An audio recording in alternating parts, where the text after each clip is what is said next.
కలులని నిగ్రహించే అవతారం. కలులు అంటే దుర్మార్గులు, మూర్ఖులు. వాళ్ళు నిగ్రహించడానికి అవతరించాడు ఆయన. కనుక ఇక్కడ అటువంటి దుర్మార్గుడైనటువంటి కాళీయుణ్ణి నిగ్రహించి జలాన్ని శుద్ధి చేయదలుచుకున్నాడు. ఇక్కడ కొంచెం జాగ్రత్తగా ఆలోచించండి. కృష్ణ కథలో అందుతున్న ఈ అందాన్ని ఒక్కసారి పరిశీలించండి. ఇందులో ఏం చూపిస్తున్నాడు? కలుషితమైన నీటిని శుద్ధి చేయాలనుకున్నాడు స్వామి. కృష్ణ కథలో మనం చూస్తే ప్రకృతి యొక్క ప్రాధాన్యాన్ని చాలా విశేషంగా చూపిస్తున్నాడు. ప్రకృతిలో పరమాత్మ ఉన్నాడండి. ప్రకృతి పరమాత్మ యొక్క విభూతి స్వరూపం. అందుకు ప్రకృతి ద్వారానే మనం పరమాత్మని తెలుసుకోవాలి. ప్రకృతిలో కనిపిస్తున్న అద్భుతాలన్నీ పరమాత్మ స్వరూపాలే. అలాంటి ప్రకృతిని జడ పదార్థంగా చూసి కలుషితం చేయడం మహాపాపం. దాన్ని శుద్ధి చేయాలి. అందుకే పరమాత్మ శుద్ధి చేయదలుచుకున్నాడు. మనం కృష్ణా గోవిందాన్ని భజన చేయడమే కాదు, అందులోంచి ఒక స్ఫూర్తిని మనం పొందాలి. ఇందులో ఏం చెప్తున్నాడు అక్కడ? ఇంకో మాట చెప్తాడు కృష్ణుడు, 10 మంది తాగే నీరు పాడు కాకూడదు, అందుకు శుద్ధి చేయడానికి సిద్ధపడ్డట. కానీ ప్రస్తుతం మనకి భారతదేశంలో పుణ్యనదులు, పావన నదులు అన్నీ కూడా పాడైపోయాయి. అప్పుడు యమునా నదిలో కాళింది అనే ప్రాంతాన్ని కాళీయుడనే సర్పం కలుషితం చేశాడు. ఆ సర్పం కంటే భయంకరమైన మానవులు పుణ్యనదులన్నింటినీ కలుషితం చేస్తున్నారు. ఏ కృష్ణుడు వచ్చి కాపాడుతాడా అని ప్రార్థిద్దాం మనందరం కూడా. ఎటువంటి దౌర్భాగ్యమైన పరిస్థితి. అందరూ పుణ్యతీర్థాలకు బయలుదేరతారు కట్ల కట్టుకుని. వెళ్ళి చేసేది ఏమిటంటే ఆ ప్రాంతాన్ని కలుషితం చేయడం తప్ప మరొకటి చేయట్లేదు. ముఖ్యంగా దిక్కుమాల ప్లాస్టిక్ వాడతారు. దేవాలయాలకు చక్కగా ప్లాస్టిక్ బ్యాగుల్లో పళ్ళు పట్టుకెళ్ళడం. కొంచెం మారండి. ప్రకృతిని జాగ్రత్తగా చూసుకోండి. ఇక్కడ అందరూ చదువుకున్న వాళ్ళు ఉన్నారు, విద్యావేత్తలు ఉన్నారు. వాళ్ళే చేస్తుంటారు ఈ పని. వచ్చింది బాధ, ప్రారంధం. మనకు మనమే ఒక్క నేను మానిస్తే అయిపోతుంది ఏమిటండి అని వద్దండి. ఒక్క నేను బతకపోతే ప్రపంచం ఏమైపోతుంది? చచ్చిపోతున్నామా? బతకడం లేదా? అదేవిధంగా మన వంతు మనం ప్రయత్నం కూడా చెయ్యాలి. నీ వంతు నువ్వు మంచి చేయడానికి నేను సైతం ప్రపంచాగ్నికి సమిధినొక్కటి ఆహుతిచ్చాను. నీ వంతు నువ్వు చేయాలి. క్షేత్రాలకు వెళ్ళి వాటిని కలుషితం చేస్తున్నాం. పుణ్యనదుల్లో ఉమ్ముతారు, బట్టలు ఉతుకుతారు. ఎందుకంటే మీరు కూడా రేపు పొద్దున గంగకో యమునకు వెళ్తారు. అక్కడికి వెళ్ళి గంగాదేవి నమస్కారం అనే అక్కడ బట్టలు ఉతికేవాళ్ళు, షాంపూలు, స్నానాలు చేసేవారు, ఉమ్మేవాళ్ళు ఇవన్నీ కనిపిస్తారు. ఇవి చూసి విదేశస్తులు చూసి డర్టీ ఇండియన్స్ అని మనల్ని అంటూ ఉంటారు. వాళ్ళ నదుల దగ్గర ఇలాంటి పనులు చేయరండి. మనం నదులను దేవతలను కొలుస్తాం, పాడు పనులు చేస్తాం. ఎంత దౌర్భాగ్యం అండి. ఒక్క నది దగ్గరికి వెళ్ళి స్నానం చేయడానికి వీలుగా ఉందో చూడండి. ఇక్కడ ప్లాస్టిక్ కవర్లు గుంపులు కనిపిస్తాయి, చెత్త కనిపిస్తుంది, మలమూత్రాదులు కూడా కనిపిస్తుంది. ఇంకేం చేస్తాం? కానీ ఇది మన సంస్కృతి కాదు, ఇది భారతీయత కాదు. వేదం చెప్పింది నా నిష్ఠీవా నా మూత్రపురీషం కుర్యాత్ అని. నదుల దగ్గర ఉమ్మడం కానీ మూత్రపురీషాదులు విసర్జించడం కానీ కూడదు. అలాగే నదుల్లో గట్టిగా ఈత కొట్టకూడదు కూడా చెప్పింది శాస్త్రం. అంటే దాని కాలుష్యం చెందకుండా కాపాడుకోవాల్సిన అవసరాన్ని చెప్పింది. బట్టలు నదుల్లో పిండరాదు. అసలు ఇంట్లో శుచి అయి తాను పడుకుని లేచిన బట్టలను విప్పి వేరే వస్త్రములు కట్టుకుని నది స్నానానికి వెళ్ళాలట. ఇన్ని విధానాలు మనకు చెప్తే ఇలాంటి సంస్కృతిని కాలరాచి ఏదో పుణ్యాలు వస్తాయని ఆపతో మనం క్షేత్రాలని, తీర్థాన్ని కలుషితం చేస్తున్నాం. అంతకంటే నాస్తికంగా ఇంట్లో పడుకోవడం బెటర్ అండి. కానీ ఏం చేస్తున్నాం మనం? ఇలా మనం చేస్తూ ఉంటే పారిశ్రామిక ప్రగతి పేరుతో అనేక రకాలైనటువంటి పరిశ్రమలు వాటి యొక్క కాలుష్యాల్ని పుణ్య నదీ జలాల్లో విడిచిపెడుతూ అవి పట్టుకుంటే అలర్జీలు వచ్చే పరిస్థితుల్లోకి తీసుకువెళ్తున్నారు. వీళ్ళందరూ కూడా కాళీయ సర్పం కంటే ఘోరమైన మహాపాపాలు. కాళీ సర్పానికి 7 పడగలే, ఈ మానవ సర్పాలకు 1000 పడగలు ఉన్నాయండి ప్రారబ్ధవశాత్తు. దీని నుంచి మనలో కృష్ణుడిని అవతరింపజేయండి. అంటే మనలో వివేక రూపం కృష్ణుడు ఉదయించి ఈ కాలుష్యాన్ని పోగొట్టాలి అని ప్రార్థన చేసుకుందాం. ఇక్కడ స్వామి చూపిస్తున్నది ఎన్విరాన్మెంట్ని ఎంత కాపాడుకోవాలో చూపిస్తున్నాడు. పర్యావరణాన్ని పరీక్షించుకోవాలి. మీరు భక్తి ఇవన్నీ ఎంత తెలుసుకుంటారో పరిసరాల శుభ్రత కూడా అంత ముఖ్యం. గుర్తుపెట్టుకోండి. శుచి లేనిది పరమాత్మ లేడు. శుచి 2 విధాలు, బాహ్యంగా కనిపించే శుద్ధత ఒకటి, ఆచార శుద్ధత ఒకటి. 2 విధాలుగా ధర్మాన్ని కాపాడుకోవాలి మనం. ఇది భారతీయ సంస్కృతి, అచ్చమైన సంస్కృతి. అలాంటి ఈ సంస్కృతికి మచ్చ తెస్తున్నాం. ఇకనైనా మేల్కొని కృష్ణ కథలోంచి స్ఫూర్తిని పొందండి. కృష్ణ పరమాత్మ అందులో దూకుతున్నాడండి. ఆ దూకుతున్న స్వరూపాన్ని ఒక్కసారి భావిద్దాం. ఈ భావించేటప్పుడు ఇంతవరకు నేను మీకు భౌతికంగా చూపించాను, భక్తిపరంగా చూపించాను, తత్వపరంగా చూద్దాం. ముఖ్యంగా మన యొక్క మనస్సు అనే మడుగులో మన యొక్క ఈ బుద్ధి అనే సర్పము 7 పడగల పాములాగా విచ్చుకుని తలపుల నిండా విషాలతో నిండిపోయి మనస్సు అనే మడుగును విషమయం చేసింది. స్వామి నువ్వు ఒక్కసారి దూకి నా తలపుల పడగలపై నాట్యం చేసి నా మనస్సుని విషరహితం చెయ్యవయ్యా అని ఆహ్వానిద్దాం. కృష్ణుణ్ణి ఆహ్వానించాలి అంటే కాళిందులో దూకుతున్న కృష్ణుణ్ణి ధ్యానిద్దాం. కాళీయ ఫణిఫణాల మీద నర్తించడానికి సిద్ధంగా దూకుతున్న తాండవ కృష్ణమూర్తిని మన హృదయంలోకి ఆహ్వానిద్దాం. దూకుతున్న అందాన్ని ఒక్కసారి చూడండి. తం చండ వేగ విషవీర్య మవేక్షతేన దుష్టాం నదించ ఖల సంయమనావతార కృష్ణ కదంబ మధురయ్య తతోతి తుంగమాస్ఫోట్య గాఢరసనోన్యపతద్విషోదే. ఏ విధంగా దూకుతున్నాడో చెప్తున్నారు. పోతన గారు బొమ్మ కట్టిస్తున్నారు మనకి ఈ శ్లోకం నుంచి. కటిచేలంబు బిగించి, ఆ నడుము కట్టిన వస్త్రాన్ని గట్టిగా బిగించెట్ట. కటిచేలంబు బిగించి పింఛమున చక్కన్ కొప్పు బంధించి దోస్తట సంస్ఫాలనమాచరించి చరణ ద్వంద్వంబు కీలించి తత్కుట శాఖాగ్రము మీద నుండి యురికెన్ గోపాల సింహంబు దిక్తటముల్ మ్రోయ హృదంబులో గుబగుభద్వానం బనూనంబుగన్ కటిచేలంబు బిగించి పింఛమున చక్కన్ కొప్పు బంధించి. ఆ నడుమును ఒకసారి గట్టిగా బిగించి పింఛం జారిపోకుండా చక్కగా కొప్పు బంధించి 2 జబ్బలు చరచి దోస్తట సంస్ఫాలనమాచరించి చరణద్వంద్వంబు కీలించి ఆ 2 పాదాలను ఒక్కసారి నొక్కిపెట్టి దూకెట్ట. అక్కడున్న చెట్టు కొమ్మ మీద ఎక్కి దూకెట్టండి. ఆ చెట్టు కడిమి చెట్టు. ఆ కడిమి చెట్టు కొమ్మ మీద ఎక్కెట్ట. ఇక్కడ ఒక విశేషం చెప్తున్నారు భాగవతకారుడు. ఏమిటంటే పూర్వజన్మ భాగ్యంబునన్ తన చరణ సంస్పర్శనంబునకు యోగ్యంబై తత్సమీపంబున విశాల విటపిశాఖ కదంబంబుతోనున్న కదంబ భుజంబునెక్కే. ఆ కడిమి చెట్టు కొమ్మ ఎక్కాడన్నప్పుడు ఒక విశేషాన్ని చెప్తున్నాడు. ఇది తెలుసుకోవాల్సింది. పూర్వజన్మ పుణ్య విశేషం చేత కృష్ణుడి పాదాలు తగిలే పుణ్యానికి నోచుకున్నటువంటి కడిమి చెట్టు కొమ్మ మీద ఎక్కాడు అనే విషయాన్ని ఇక్కడ చెప్తున్నారు. అంటే బృందావనంలో చెట్టు కూడా అనేక జన్మల పుణ్యం చేత అక్కడ పుట్టింది. కృష్ణ స్పర్శతో కృష్ణుడి రేంజ్లోకి వెళ్ళాలంటే పుణ్యాలు ఉండాలండి, ఆయన పరిధిలోకి ప్రసరించాలంటే. అందుకే బృందావనంలో ఎప్పటికీ కూడా గరికపోచ చెట్టు కూడా అనేక జన్మ పుణ్య విశేషములు కలిగిన ఋషులే అని చెప్తారు. ఆ దృష్టి మనకు ఉండాలి. అందుకే చిత్రం ఎక్కడా కనబడని చిత్రం బృందావనంలో కనబడుతుంది. అక్కడ చెట్లు నేల వైపు కొమ్మలు దింపుకుంటుంటాయట. ఎందుకంటే బృందావనం మట్టికి ఆ ప్రత్యేకత ఉంది. బృందావనం మట్టి ప్రసాదం. కృష్ణుడు సంచరించిన బృందావనంలో మట్టే ప్రసాదం. అందుకే రామకృష్ణ పరమహంస చెప్తారు, బృందావనం మట్టిని, గంగ నీటిని, పూరి జగన్నాథ ప్రసాదాన్ని పదార్థాలుగా చూడరాదు అన్నారు. ఇక్కడ బృందావనం మట్టిని మట్టిగా చూసేవాడు, గంగ నీటిని నీటిగా చూసేవాడు, పూరి జగన్నాథ ప్రసాదాన్ని అన్నంగా చూసేవాడు పాపాత్ముడు అని చెప్పాడు ఆయన. మరేమిటంటే అవి సాక్షాత్ నారాయణ స్వరూపాలు. అందుకే బృందావనం మట్టి అంత పవిత్రమైనటువంటిది. భౌతిక దృష్టితో ఇప్పుడు మనం చూసి ఏమిటి బృందావనం అనొచ్చు, కానీ వాటి సంస్కారములు మేల్కొనలేదు. యుగాలు గడిచినా బృందావనం పవిత్రత ఏమీ నశించదు. ఇటీవల కాలంలో జరిగిన ఘట్టం, అక్కడ ఒక తపో వాటిక ఉన్నది. నా పూర్వజన్మ పుణ్య విశేషం చేత ప్రతి ఏడాది బృందావనంలో కొంతకాలం సాధన చేసుకునే అదృష్టం గురువుల యొక్క అనుగ్రహం చేత నాకు లభించింది కనుక ఆ అనుభవంతో కూడా మీకు చెప్తున్నాను నేను. అక్కడ ఒక స్థలం ఉన్నది. ఆ స్థలంలో హరిదాస్జీ మహారాజ్ యొక్క పరంపరకు చెందినటువంటి స్థలం.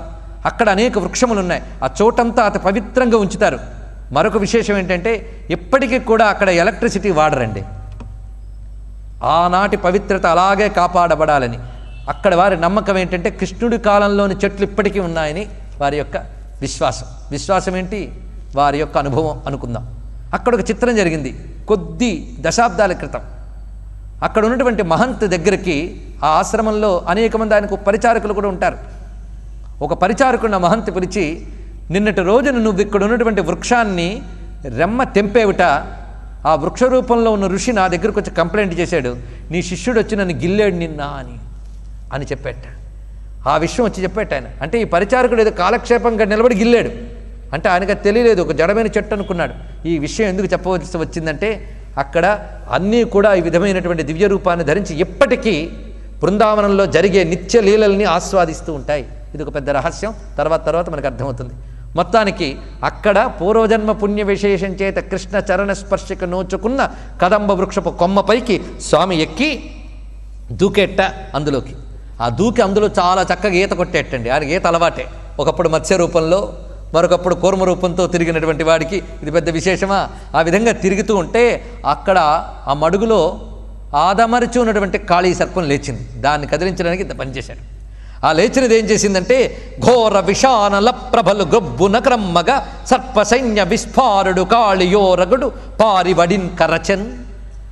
ఒక్కసారిగా అతను మహాకోపంతో కృష్ణుణ్ణి కరచి పయోధరాకారు పయో విహారు భయకంప విదూరు మహాగభీరు ఆభీర కుమారు వీరు నవపీత శుభాంబరధారు ధీరునిన్. పీతాంబరధారుడైన మేఘశ్యాముడైన కృష్ణ పరమాత్మని కరచి చుట్టేసిందిటండి. మొత్తం తన యొక్క చుట్లతో కృష్ణ పరమాత్మని పరివేష్టితం చేసింది. అప్పుడు కృష్ణుడు చేష్టలు లేనివా అని వలె ఉండిపోయేట. ఇది చూశారు ఒడ్డున్నటువంటి గోపకులు, ఆవులు. చూస్తూ ఏడవడం మొదలుపెట్టారు వాళ్ళు. అయ్యో కృష్ణుడిని కరిచిందే అని వేదన పడుతున్నారు. వాళ్ళకి ఊళ్ళోకి వెళ్ళి ఊళ్ళో వాళ్ళని పిలవాలని కూడా తోచలేదండి. ఈ ఘట్టం కూడా మనకి, ఈ ఘట్టములన్నీ మీకు కృష్ణ భక్తిని ఎంత కలిగిస్తాయో బృందావనవాసుల యొక్క భక్తి వైభవం తెలుసుకోవడానికి పనికొస్తాయి ఇవన్నీ. ఇది బాగా గ్రహించవలసింది వాటిని. ఎంత మీరు భగవంతుడిని పరిశీలిస్తారో అంతగా భక్తుల్ని కూడా పరిశీలించాలి. ఎలా ఉండడం వల్ల స్వామి యొక్క కృపకు వాళ్ళకు నోచుకున్నారో తెలిస్తే అలా ఉండే ప్రయత్నం చేస్తాం. అందుకే భాగవతుల్ని పరిశీలించాలండి, తర్వాత భగవంతుడిని పరిశీలించండి. ఇక్కడ భాగవతులైన వ్రజవాసుల గురించి చూడండి. ఇక్కడ ఒక రహస్యాన్ని చెప్తున్నారు వ్యాసదేవుడు. ఇక్కడ కృష్ణుడిని ఈ విధంగా సర్పము కరిచిన వెంటనే ఊళ్ళో అపశకునాలు కనబడ్డాయట. దుర్నిమిత్తంబులు పొడగని కొన్ని అపశకునాలు కనబడ్డాయి. సాధారణంగా అపశకునాలు కనబడితే మనం ఏమనుకుంటాం, మన ఇంట్లో వాళ్ళకి ఏదైనా అవుతుందేమో అని భయపడతాం, లేదా తనకేదైనా అవుతుందని భయపడతాం. కానీ అపశకునాలు కనబడిన వెంటనే మొత్తం బృందావనంలో ఉన్న వాళ్ళందరూ కృష్ణుడికి ఏమయ్యిందా అని భయపడ్డారట. ఇది గొప్ప విషయం తెలుసుకోండి. అంటే వాళ్ళకి మంచి చెడులు వాళ్ళకంటూ లేవు. వాళ్ళకి తెలిసిన మంచి చెడులు రెండే. వాళ్ళకి సుఖం అంటే కృష్ణుడు ఎదురుగా ఆడుతూ కనబడ్డం, కృష్ణుడితో ఆడుకోవడం. వాళ్ళకి తెలిసిన చెడు ఏమిటంటే కృష్ణుడు దూరం అవ్వడం, కృష్ణుడికి బాధ కలగడం. ఈ రెండే వాళ్ళకి తెలిసిన సుఖదుఖాలు, మరొకట్లేదు. వాళ్ళకంటూ సుఖదుఖాల్లో, వాళ్ళకంటూ లాభాలాభాల్లో అన్నీ సర్వము కృష్ణుడే అని దీన్ని బట్టి చూడండి. ఇక్కడ ఒక మాటని వ్యాసదేవుడు చెప్తున్నాడు. తత్ప్రాణాః తన్మనస్కాః తే దుఃఖ శోక భయాతురాః. ఇవన్నీ మనకి ప్రాణం లాంటి వాక్యాలండి. తత్ప్రాణాః తన్మనస్కాః తే దుఃఖ శోక భయాతురాః. ఆయనకే ప్రాణములు మనస్సులు ఇచ్చినవి వారు ఆయన కోసమే దుఃఖించేవాళ్ళు. వాళ్ళ ఏడుపులన్నీ ఆయన కోసం, మన ఏడుపులు విషయాల కోసం కాదండి. దేవుడి ముందు కూడా ఏడ్చానండి నేను అంటాడు ఒకడు. ఎందుకు? నాకు ఇది ఇవ్వవేమి అది ఇవ్వవేమని ఏడ్చెట్ట. ఆ ఏడుపు దేవుడి కోసం కాదు. కోరికలతో దేవుడిని ఆశ్రయించిన వాడు కోరికలకు భక్తుడు, దేవుడికి భక్తుడు కాడు. గుర్తుపెట్టుకోండి ఇక్కడ అది ఇందులో. అందుకే వీరి యొక్క భక్తి అర్థం చేసుకోవడం కష్టం. వీరు భగవంతుడి నుంచి ఏది కోరుకోవట్లేదు, భగవంతుణ్ణే కోరుకుంటున్నారు. ఇది తెలుసుకోవాల్సిన ముఖ్య విషయం. ఎలా కోరుకుంటున్నారంటే ప్రాణములు మనస్సులు అన్నీ కృష్ణార్పణం చేసినటువంటి వారు. అలాంటి వారు పరుగును వెళ్ళేట కృష్ణుడికి ఏమైందా, ఎక్కడున్నాడా అని వెతుక్కుంటూ. చూడండి, ఆ వెతుక్కుంటూ వెళ్ళడంలో తన కోసం వెతుక్కునే వాళ్ళకి తన జాడ చూపిస్తాడు స్వామి తప్పకుండా. వాళ్ళకు కొంత దూరం వెళ్ళేటప్పటికల్లా ఆ అడవిలో మట్టి మార్గంలో కృష్ణుని అడుగుజాడలు కనిపించేట. ఏమి కృష్ణుడివేని ఎలా పోల్చుకున్నారంటే ఆయనకి మాత్రమే ఉండే అడుగుల చిహ్నాలు కొన్ని ఉన్నాయండి. అవి కనిపించే వాళ్ళకి. యవాంకుశ హలకమల కులిశ చక్ర చాపకేతనాది రేఖాలంకృతంబై కృష్ణుని పాదాల మీద ఉండేటువంటి జాడలు కొన్ని ఉన్నాయి. ఒక యవ అంటే ధాన్యము, యవధాన్యము, అంకుశము, నాగలి, పద్మము, వజ్రాయుధము, చక్రము, ధనుస్సు, ధ్వజము. ఇవి స్వామి పాదాలకు ఉంటాయి, విష్ణు పాదాలకి. ఇవి ఆ మట్టిలో అడుగుజాడలు కనబడ్డాయి. అవి చూసి దాన్ని అనుసరించి పరిగెత్తి వెళ్ళేటప్పటికల్లా వీళ్ళకి కనబడిన దృశ్యం పాము చేత చుట్టబడి చేష్టలుడిగిన శ్రీకృష్ణుడు. దానితో వీళ్ళు దుఃఖితులై, ఇదేమిటి స్వామి, అసలు నిన్ను ఈ స్థితిలో మేము ఊహించలేము. ఎందుకంటే నీ యొక్క ఆదరణ ఎలా ఉండేది? ఎదురుగా వచ్చిన చాలా ఎదురుగా చనుదెంతువు, ఎదురు వచ్చిన నేడదేల రావు. మేము నీ కోసం బయలుదేరుతుంటే ఎప్పుడైనా నువ్వు మా కోసం వస్తూ కనబడేవాడివి. ఇప్పుడు ఇంత పరిగెత్తుకు వచ్చినా మాకు ఎదురు రావేమయ్యా అన్నారు. ఇందులో చూడండి, భగవంతుడి కోసం వీళ్ళు పెడుతుంటే భగవంతుడు ఎదురుపడ్డాట. భగవంతుడి కృప ఇలా ఉంటుంది. పరమహంస చెప్పారు, నువ్వు ఆయన వైపు ఒక అడుగు వేస్తే ఆయన నీ వైపు 10 అడుగులు వేస్తాడని. అదే ఆయన యొక్క కృప. అదే ఇందులో వర్ణిస్తున్నారు. పైగా మేము ఓ అని పిలిచే లోపల ఓహో అని బదులు పలికేవాడివే. ఇప్పుడు నీ ముందు కూర్చుని నిలబడి విలపిస్తూ ఉన్నప్పటికీ కూడా బదులు పలికేవేమిటయ్యా? ఆ పామేదో మమ్మల్ని కరిచినా బాగుండేదే. పన్నగము మమ్ము కరవక నిన్నేటికి కరచ కుర్రా, నెమ్మి కలిగి నీవున్నను మము రక్షింతువు, నిన్ను రక్షింపనేము నేరము తండ్రి. అదేదో మమ్మల్ని కరుచున్నా బాగుండేది, ఎందుకంటే నువ్వుంటే మమ్మల్ని రక్షించేవాడివి, నిన్ను రక్షించే శక్తి మాకు లేదయ్యా అని వాళ్ళు విలపించి ఏం చేశారంటే కృష్ణుని తోడనే మడుగు చత్తము అనుచు.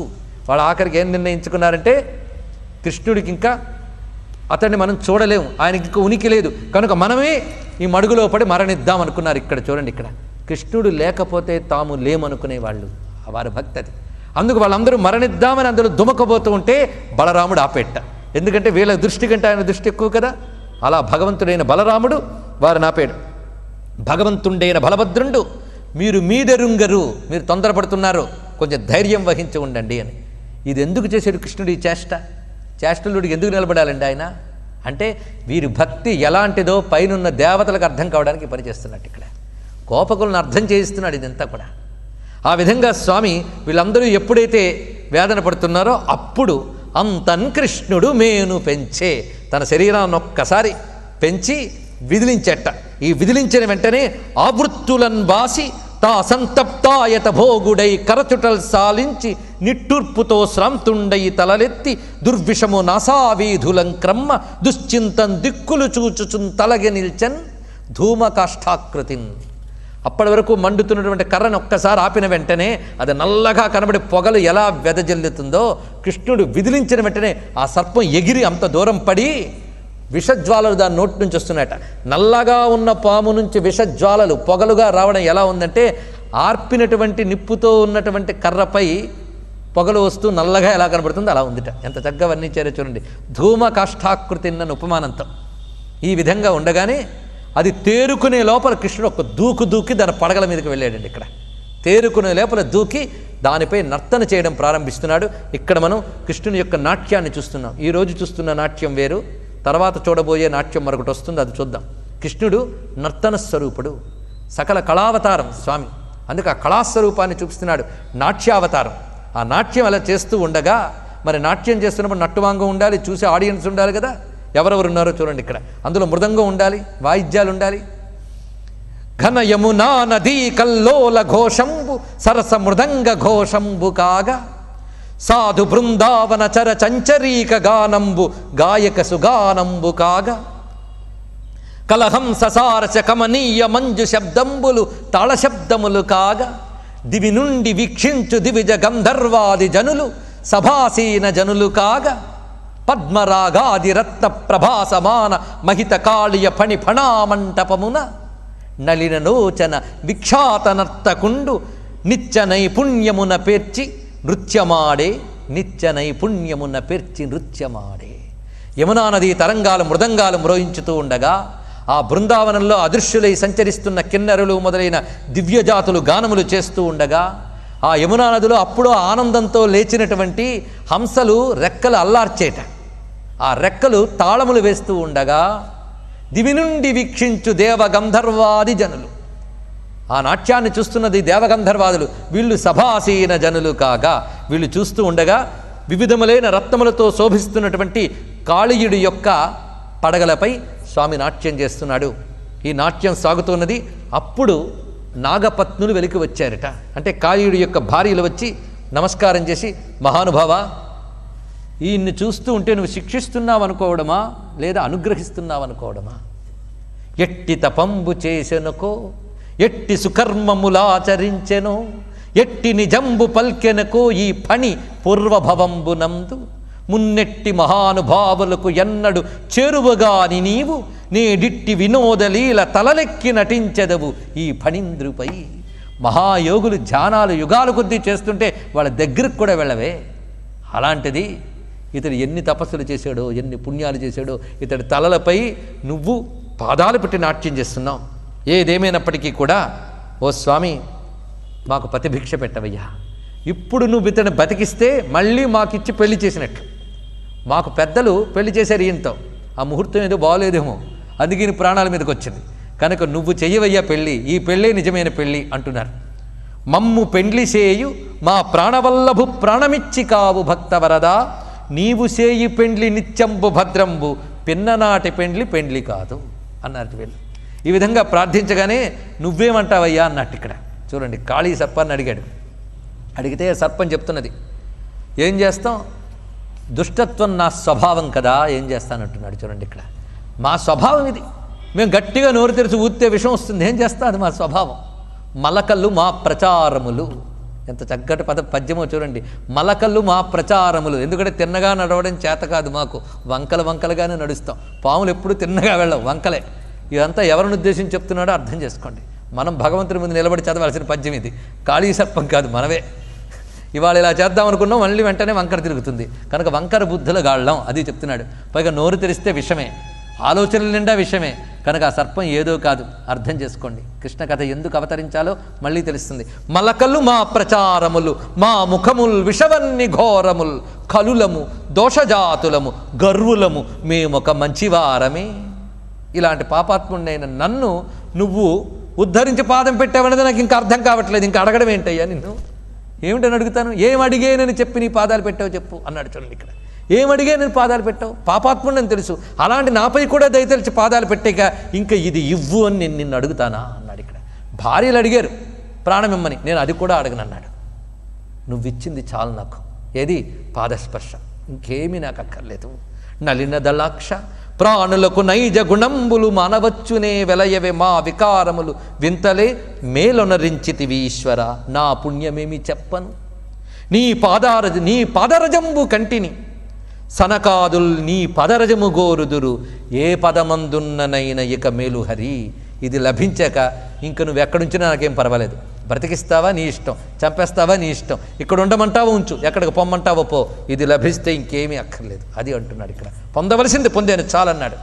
అప్పుడు స్వామి చెప్తున్నాడు, ఈ నీరు గోవర్గముతో మనుజులు త్రావుదురి మడుగు నీరు తగదిందుండన్, నీవును నీ బాంధవులను నీ వనితలు సుతులు జనుడు నేడంబుదికిన్. నువ్వు నీ కుటుంబాలను పెట్టుకుని ఇక్కడ నిలబడ్డావు ఇంతకాలం, ఇక్కడి నుంచి మొత్తం కదిలి షిఫ్ట్ అయిపో. ఎక్కడికంటే సముద్ర మధ్యంలో ఉన్న రమణక ద్వీపానికి వెళ్ళిపో అన్నాడు. బెదిరేట్టు ఒక్కసారి, స్వామి నీకు తెలియదా నేను ఎక్కడి నుంచి వెళ్తే నాకు జరిగే ప్రమాదం అన్నట్ట. ఆ ప్రమాదం ఒకటి ఉంది ఇక్కడ. ఎందుకున్నాడు కాళీయుడున్నాడు ఇక్కడ అనేదానికి ఒక ప్రమాదం ఉంది. ఈ కాళీయుడు ఒకప్పుడు ఒక తప్పు చేసేట. గరుత్మంతుడి కోసం కేటాయించిన ఆహారాన్ని గరుత్మంతుడి మీద అక్కసుతో, ఎందుకంటే సర్పాలకి గరుత్మంతుడికి ఉన్న ద్వేషం చేత అతను వెళ్ళి ఆ గరుత్మంతుడి ఆహార భాగాన్ని ఇతడు తీసుకున్నట్ట. దానితో గరుత్మంతుడు కోపం వచ్చి రెక్కతో ఒక్కటిచ్చుకున్నట్టండి. దానితో ఎగురొచ్చి ఇక్కడ పడ్డాట. పడి ఇక్కడి నుంచి మరి కదలలేదట. ఎందుకంటే ఇక్కడికి గరుత్మంతుడు రాడు కాళింది మడుగు దగ్గరికి. కారణం ఏమిటో కథ ఉన్నది. సౌభరి అనే మహర్షి అక్కడ తపస్సు చేసుకునేవాట. అలా సౌభరి తపస్సు చేసుకుంటుంటే ఇందులో ఉన్న జలజంతువులు అరణ్య సంపదలు ఇక్కడున్న అరణ్య జంతువుల కోసం గరుత్మంతుడు వచ్చేట అక్కడికి. అప్పుడు సౌభరి చెప్పేట, మహర్షులు తపస్సు చేసే చోటు ఇది కనుక ఇక్కడ జంతువులకి ఏ ప్రమాదము వాటిల్లో రాదు, మేము హింసాజీవులము కనుక నువ్వు కానీ ఇక్కడికి వస్తే నీకే ప్రమాదం జాగ్రత్త అని శాసించేట. ఋషులు దేవతలను కూడా శాసించగలరు, గుర్తుపెట్టుకోండి. మొత్తాన్ని గరుత్మంతుడిని ఇక్కడికి నువ్వు వస్తే దెబ్బతింటావు జాగ్రత్తని చెప్పించాడు సౌభరి. అందుకే ఇక్కడికి రాడు అతను.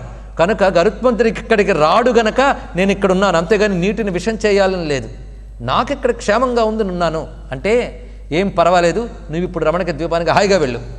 నాకు వెళ్ళడం సరదావే, లేకపోతే ఇంత శరీరం పెట్టుకుని మడుగులోనే తిరుగుతూ ఇరుకిరుగ్గా అవస్థపడుతూ ఉన్నా. ఇప్పుడు వెళ్ళమన్నావు కానీ నాకు ప్రమాదం లేదా అని అడిగాడు. ఏం ప్రమాదం లేదు, ఇంతవరకు నీ తల మీద నేను నర్తించాను కదా, నా అడుగు జాడలు నీ తల మీద ఉన్నాయి. అది ఉన్న కారణంగా గరుత్మంతుడు నీ జోలికి రాడు వెళ్ళన్నట్టండి ఇక్కడ. ఇప్పుడు చెప్పండి, ఆయన కాళీయుడిని శిక్షించాడా రక్షించాడా? భగవద్ అనుగ్రహం ఈ విధంగా ఉంటుంది. అక్కడికి పంపించి గరుత్మంతుడి బాధ లేకుండా, తన అసలైన చోటుకి పంపించి గరుత్మంతుడి బాధ లేకుండా చేశాడు. ఈ విధంగా స్వామి శిక్షలోనే రక్ష ఉంటుంది. స్వామి కరుణామయ స్వరూపమే, కరుణావతారం స్వామి. అటువంటి కరుణామయుడైనటువంటి శ్రీకృష్ణ పరమాత్మ ఈ విధంగా కాళీయ సర్పాన్ని అనుగ్రహించి ఆ నిగ్రహం ద్వారా జలాన్ని శుద్ధి చేసి మొత్తం నందవ్రజవాసుల్ని బృందావనవాసుల్ని అనుగ్రహించాడు. ఇటువంటి అనుగ్రహ స్వరూపమైన కాళీయ ఫణిఫణలపై నర్తించినటువంటి నర్తన కృష్ణమూర్తి యొక్క చరణారవిందాలకు నమస్కరిస్తూ సర్వం శ్రీ రాధాకృష్ణ చరణారవిందార్పణమస్తు. స్వస్తి స్వస్తి ప్రజాభ్య పరిపాలయంతాం న్యాయేన మార్గేణ మహిం మహిషాః గోబ్రాహ్మణేభ్యః శుభమస్తు నిత్యం. లోకాః సమస్తాః సుఖినో భవంతు. కాళే వర్షతు పర్జన్యః పృథివీ సస్యశాలినీ దేశోऽयं క్షోభరహితో బ్రాహ్మణాः సంతు నిర్భయాః అపుత్రా పుత్రిణః సంతు పౌత్రిణః అధనాः సధనాः సంతు జీవంతు శరదాం శతం మంగళం కోసలేంద్రాయ మహనీయ గుణాత్మనే చక్రవర్తి తనూజాయ సార్వభౌమాయ మంగళం వేద వేదాంత వేద్యాయ మేఘశ్యామలమూర్తయే పుంసాం మోహనరూపాయ పుణ్యశ్లోకాయ మంగళం. వసుదేవసుతం దేవం కంసచాణూరమర్దనం దేవకీ పరమానందం కృష్ణం వందే జగద్గురుం శ్రీకృష్ణం వందే జగద్గురుం. శ్రీమద్రమారమణ గోవిందో హరి గోవింద. నమః పార్వతీపతయే హర హర మహాదేవ. జై జై. వాసుదేవ